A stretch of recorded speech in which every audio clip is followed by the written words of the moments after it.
Coming up, Aileen Morales from Georgia Tech Softball joins us from Durham, North Carolina, where they just finished their bus trip up there for their weekend series against Duke. Before we get into that, I want to shout out to Section 103 and all their amazing work they do to provide the Georgia Tech fan base some lovely merch and Brent Key related merch and Junior's Grill related merch. And they always take an input for what the next stuff's going to be. So if you ever buy one of their things online, they do free shipping for orders over $70 all the time, regardless of what day it is. And you can vote on the next shirt. So if you're ever in the market for some new Georgia Tech gear, definitely check them out. And so without further ado, let's head into the interview. Oh, and one note before we get there, we did record this over the phone through computer speakers and pretty normal gear here, not our usual microphones that we have handy for the studio recordings, if you want to call it. So maybe turn down your dial or your volume on whatever device you're listening on before getting there. So I'll give you a few seconds to adjust.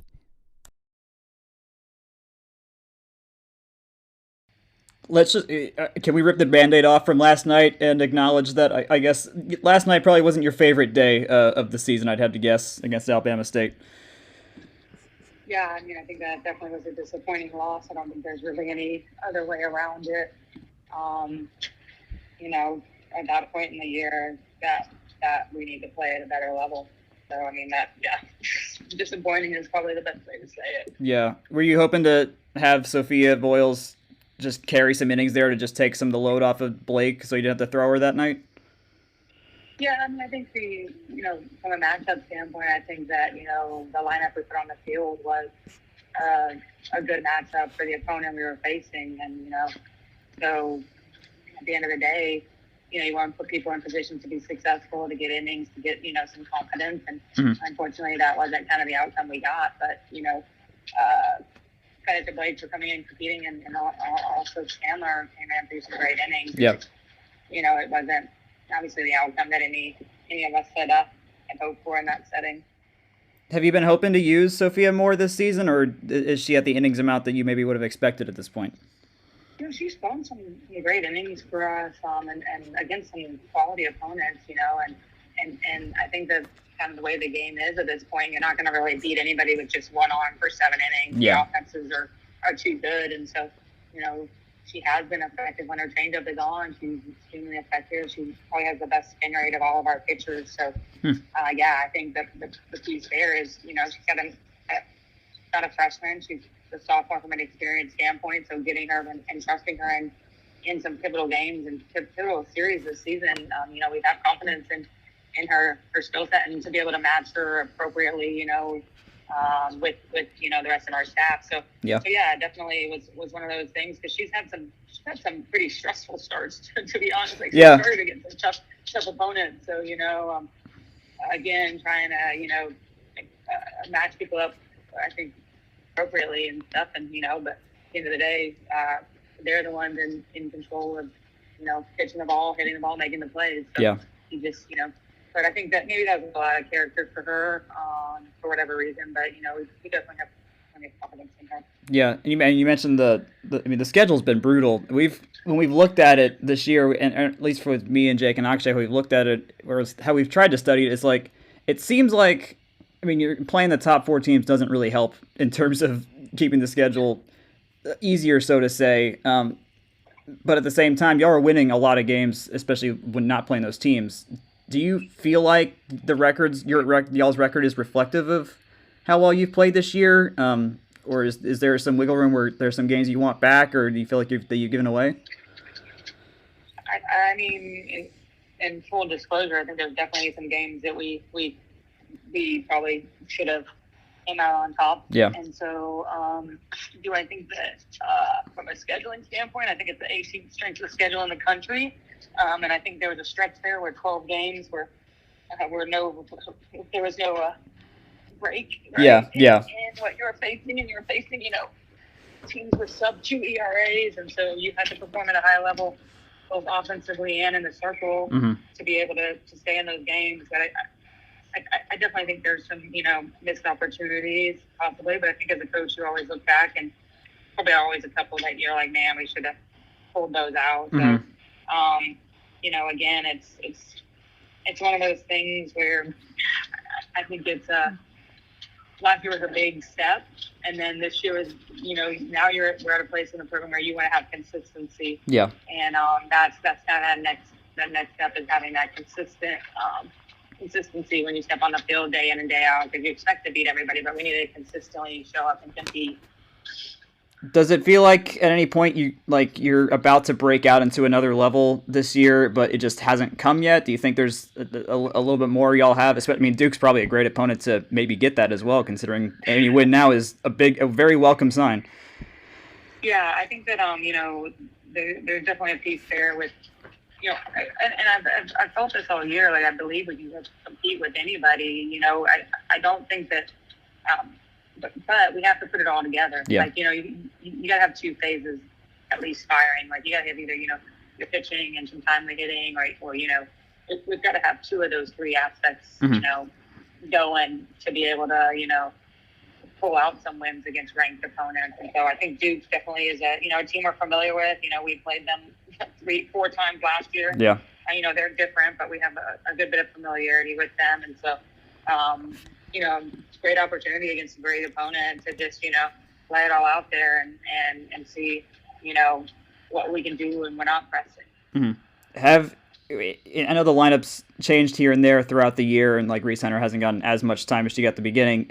How have you approached changing the lineups is it like a game by game thing for you? Is it weekend by weekend? What's your thought process when you're making the 10 people?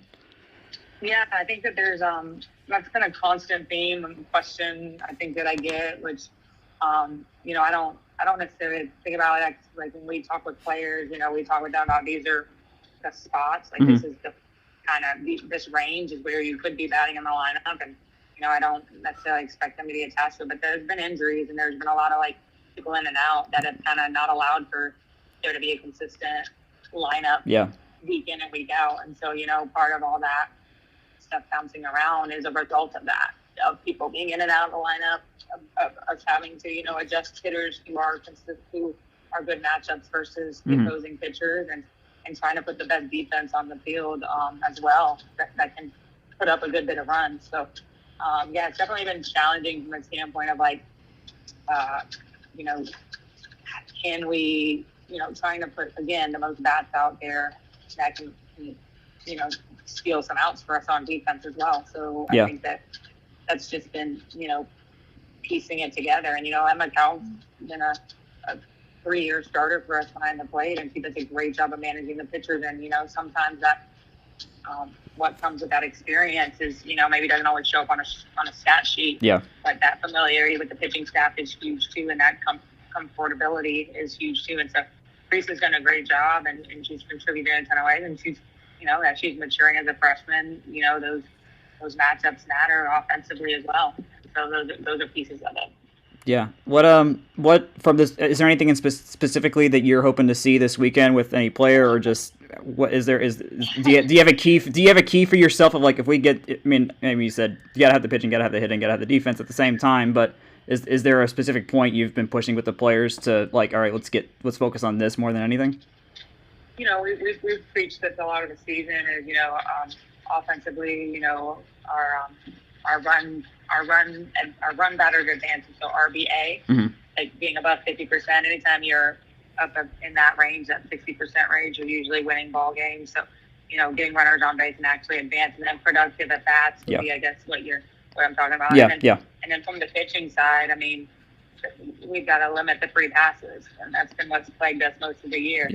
Limiting the free bases, because that again makes it a lot more challenging on defense when there's runners on base. Like it just amplifies balls and plays, and then everything becomes more decisions are having to be made the more runners that are on base. So I think that key things, limit the free passes and be productive with our at-bats. It doesn't have to always be a home run. Like, we love home runs, but, if you're getting out, like, be a productive at-bat, advance a runner, things like that. Get play good team softball. Mm-hmm. Having pitched, I can definitely say that seeing runners advance definitely was infuriating, and giving them up on my own. So that rings true to me. Was Jin Soleo's home run in Pitt, like, how did everyone feel about that? That's been my favorite moment of the year, was seeing that ball go out. Yeah, it was huge. I mean, she's been, working and been battling, and just to see her have that competitive at bat and come up big with that swing was fun. And I mean, Ella as well had a big swing for us, I think, earlier in that weekend. So yeah, it's good to see that. You hope that can give somebody a little bit of a spark and a little bit of confidence to roll into their other at bats as they move down this last two conference series. Mm-hmm. But yeah, definitely was cool to see, and the smile on her face was awesome. I saw y'all gonna have a doubleheader tomorrow. Does that change your planning at all? How does that affect you when you have to change from effective 3-day series to a 2-day series?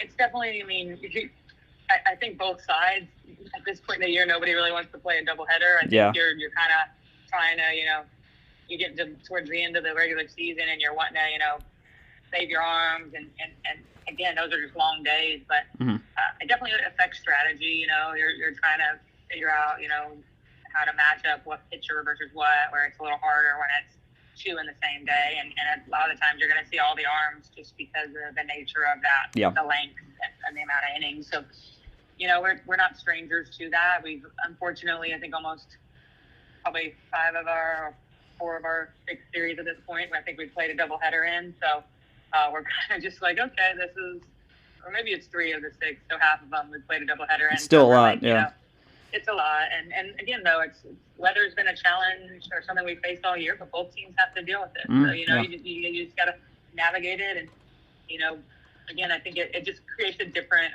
competitive setting when you're coming out of the field for 14, and you got to manage your pitching staff appropriately. Yeah.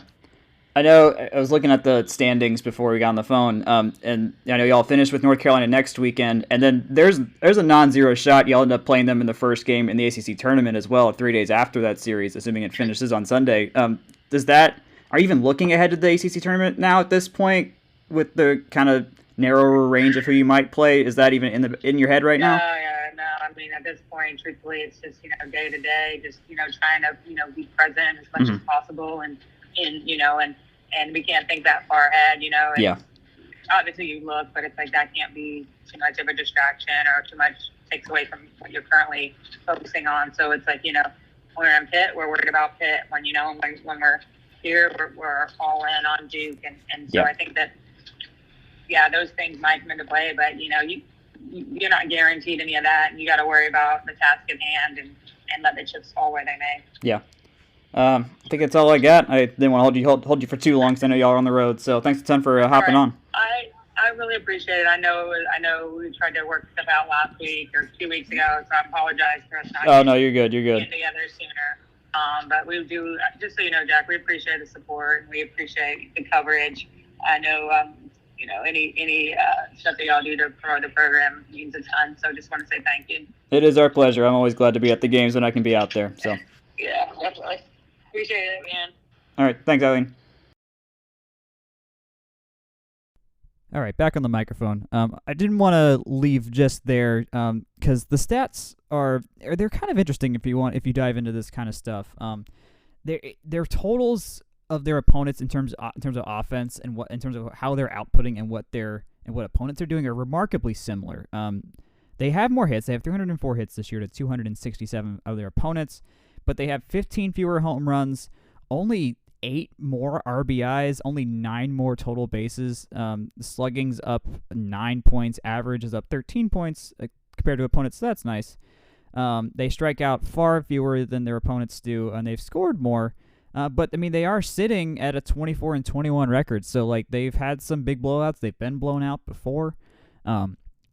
Compared to last year, losing Trisha Awald has been actually a pretty big decrease in terms of on-base percentage, just single-handedly. The team was on base. They had a .395 on-base percentage last year. Trisha Awald had 52 walks that year, too. She had a .568 OBP. And this year, the team's OBP is .368, so it's gone down 27 points, somewhere in there, if my mental math's correct. So, I mean, you heard Aileen mention base advance percentage, so just getting people on and moving them. Just getting on base that's kind of the way to do it. If you're going to move them, you have your sacrifices and whatnot. The team this year has 27 sacrifices this year. Last year they finished with 30.